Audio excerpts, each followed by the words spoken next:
next performer recently hosted the Blacklist show. I have no idea what that means. I'm pretty sure it's not the Blacklight show, which is what I do in April's room with the sheets. I'm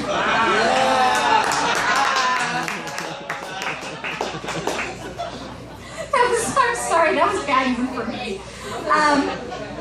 But let me tell you, it's fucking scary. For $10 you can see it. He can be seen every day at New York, slinging drinks. Hopefully legally, I don't know. Most nights he can be found in a strip club, much like myself, trying to get a girl who has made too many bad decisions to make one more. That would be me. I'd be making that last bad decision. Please welcome to the stage someone with whom I can't make eye contact after reading this intro, Ben Kimberlin!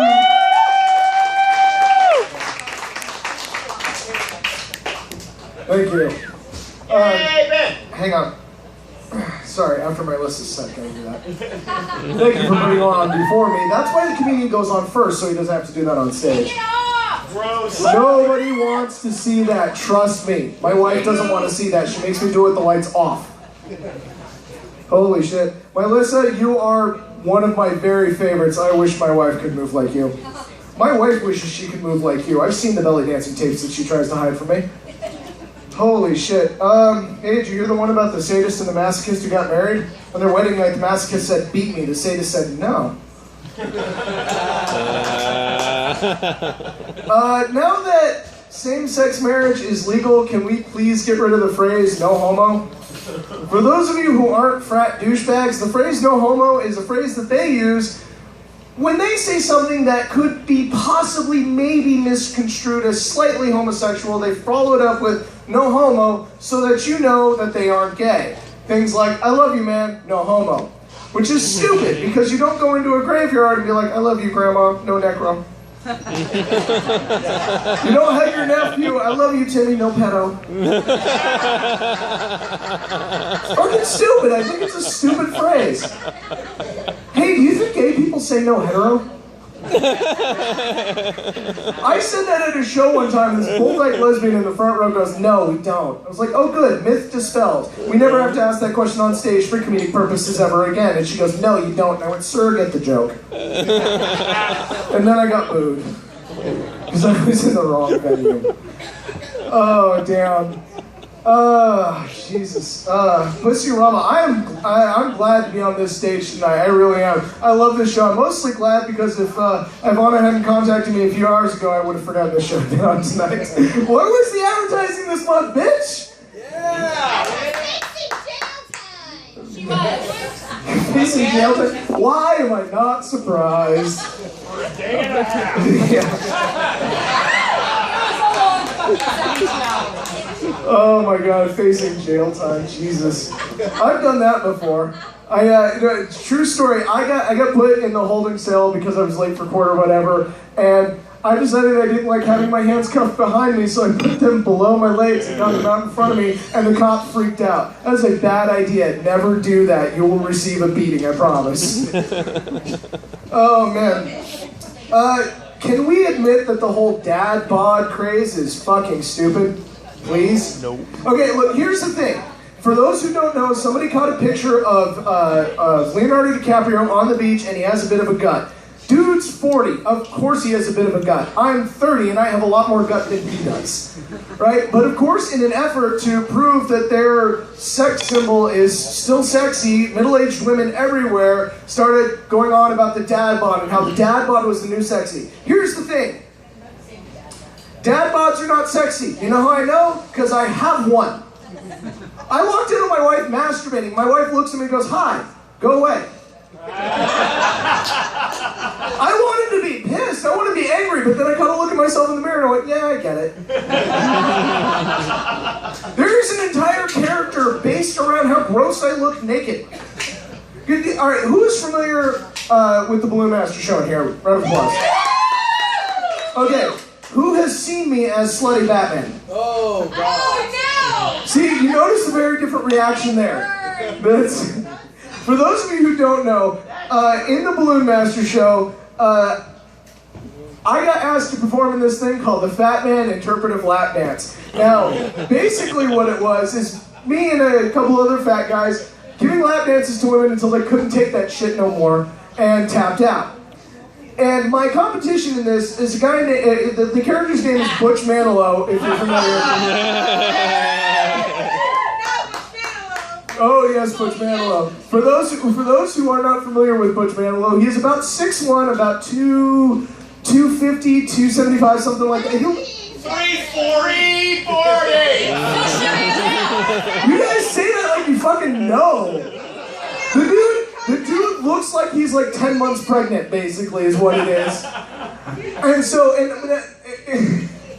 he is, and the man has no shame, so he's got no problem being naked, or at the very least nearly so, on stage. So I couldn't half-ass this shit, so I went out and purchased for myself a thong and a pair of tearaway pants. Now, God bless my wife, because she's the consummate shopper, we had to go to Walmart first. Did you know that Walmart sells tearaway pants? I did not know that. That was a thing. That's a thing apparently, but I bought those. Now the thong was more difficult, mostly because I've never purchased a thong before. I have no idea how sizing works, and they don't exactly give you measuring cups. And they're not going to let you try one on, although really if they did, would you want to? You can try on the store thong. So I go to an adult store to look for one, and like I see the wall of thongs, but they're not like, they're sized like small, medium, and large. And here's the thing, I've been laughed at by Asian women, but I really didn't want to pick up the small. I thought that would be, so I go up to the guy behind the counter, this poor bastard, walk up to him and I'm like, excuse me, I'm looking for thongs, male thongs. He goes, they're over there, dude. I'm like, no, I need to know what size I am. And he goes, I'm not measuring you, dude. I'm like, no, I need to know how sizing works on these things. Like, is it like a condom? And he's like, no, dude, it's by your waist. I'm like, oh, okay, that makes me feel a lot better. So I get one that I think will fit. I get home and my wife is like, oh, put it on, try it on. So I put it on and she starts laughing at me like any good wife should. So she's sitting in my easy chair, so I do this. I get right up in her face and I'm like, yeah. She does this, I bullshit you not. No. Bitch, this is spit in your mouth. No, suddenly milady, shut up. So the thing is I can't just go out on stage in a thong and tearaway pants. I have to have like a gimmick, so I'm a nerd, so I've got nerd stuff. I've got this actually really good Batman mask at home. Just so we know, Ivana was the only person to tap out to me, since that is truth. So I wore this mask, and again, God bless my wife, she took 30 minutes to paint the bat symbol on my chest for this thing. And that story, by the way, is called Slutty Batman Begins. Now, I did this for like 4 months, so I'm way past I was young and needed the money. And I less than a week after doing this for the first time, I'm in a strip club, and I'm going to pay for a drink, and there's this really good-looking black dude standing next to me. I pull out my wallet, and it's got bat symbols on it. He sees the wallet and goes, hey, man, that's a really cool wallet. I said, thank you. And he goes, I'm the biggest Batman fan. Now, I was already drunk at this point, so I went, no, you're not. You've never been on stage in a Batman mask and a thong. This dude pulls out his phone and shows me a picture of himself in a Batman mask and a thong. This dude is apparently a male exotic dancer, and his stage name is Batman. What are the fucking odds of running into that dude? Less than a week after doing Slutty Batman for the very first time. Oh, I swear to God. I apparently stumbled upon a whole underground of just superhero-themed male exotic dancers. There's also a Wonder Woman male exotic dancer, but that's a different story. Anyway, so let's see. So I'm in this club, so of course I get to dance. After the dance, Batman comes up to me and was like, how was that dance? I'm like, it was good. And then he fist bumped me. I found out later that was his girlfriend. Like, I understand why he fist bumped me, because I paid part of his cell phone bill that month. But in hindsight, most awkward fist bump ever, I think.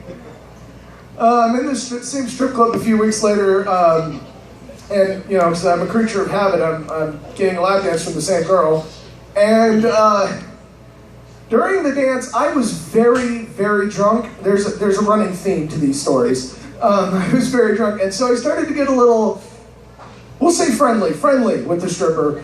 She didn't stop me though, she just got friendly back. And afterwards, I felt kind of bad, because ostensibly, you're not supposed to do that. So I apologized, and she goes, no, you were the perfect gentleman. Fucking really? She goes, no, you don't understand, guys are constantly trying to stick their fingers in my ass. Who does that? That's not helping anybody. Shut up, Murphy.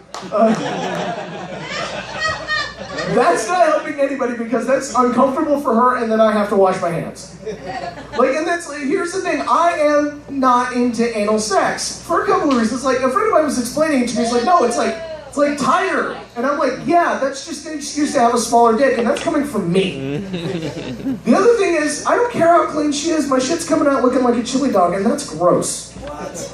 No. Fable. Exactly. Amateur Lies.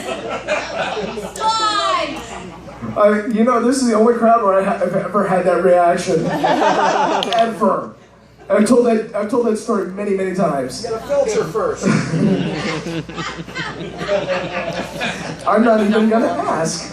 Anyway, so this is the thing about strip clubs. I love strip clubs. I really do. Here's the thing. I didn't go to my first strip club until I was 27 years old.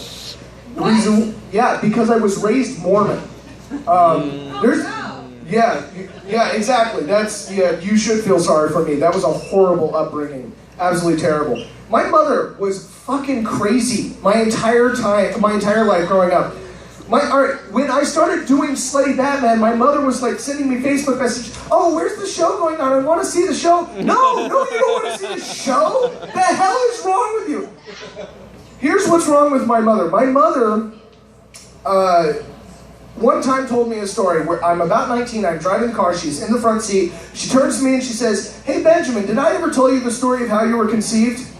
Now, at this point I'm a captive audience because I'm driving so I can't bail, and she's in the front seat and it's a lot harder to kick somebody out of the front seat than you think.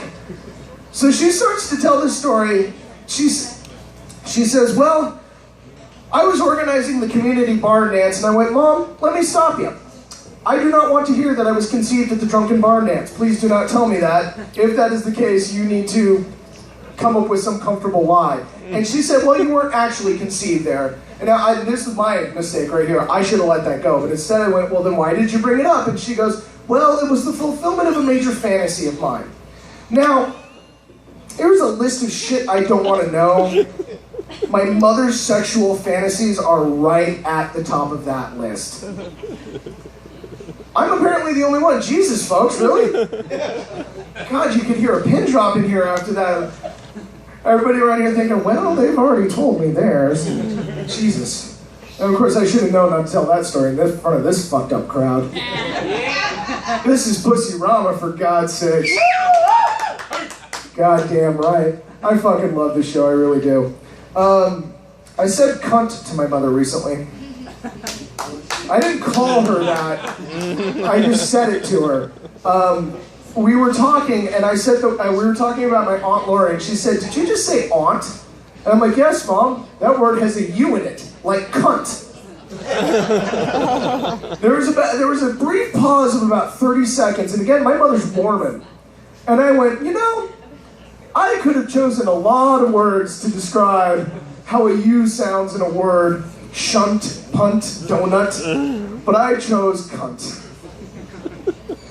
I think that says more about me than anything else.